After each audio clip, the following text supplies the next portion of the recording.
37,000 ლარის ღირებულების 2013 წლის Hyundai iX95 მარკის ავტომობილი აჭარის სოფლის მეურნეობის სამინისტრომ რამდენიმე დღის წინ შეიძინა. უწყებაში განმარტავენ, რომ ვერცხლისფერი ჯიპი სამინისტრომ მიზნობრივი პროგრამებიდან დაზოგილი თანხებით შეიძინა. სოფლის მეურნეობის სამინისტრო 2014 წლის მიზნობრივი პროგრამებიდან დაზოგილი თანხით კიდევ 2 ავტომობილის შეძენას გეგმავს. შევიძინეთ ერთი ავტომანქანა, სადაც ღირებულება 37,000 ლარის ფარგლებშია და უფრო მეტიც. მე ვფიქრობ, რომ სადღაც ჩვენ დამატებით კიდე გვინდა 2 სატრანსპორტო ერთეული. მანქანის შეძენა მოხდა სამინისტროში განხორციელებული პროგრამებიდან დანაზოგით. მე ვფიქრობ, რომ ძალიან ეფექტურად და წარმატებულად იხარჯება თანხები. სოფლის მეურნეობის სამინისტროს მიზნობრივი პროგრამებიდან დარჩენილი თანხით ავტომობილების შეძენის ფაქტს მინისტრი ზაურ ფუტკარაძე მართებულად მიიჩნევს.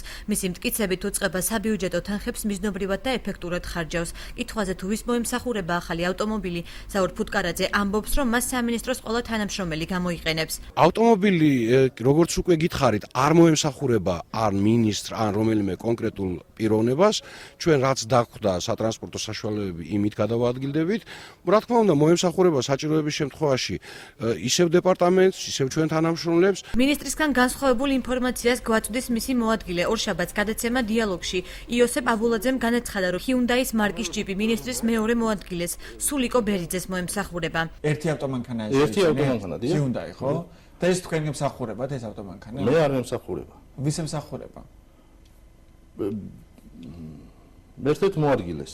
რომელიც შეგიძლიათ აგვი კონკრეტულად. სულიკო ბერიძეს. ყველა მიზნობრივ პროგრამაში გაწერილი საბიუჯეტო თანხები ადრესატამდე სრულყოფილად უნდა მივიდეს, აცხადებენ საერთაშორისო გამჭვირვალობა საქართველოში.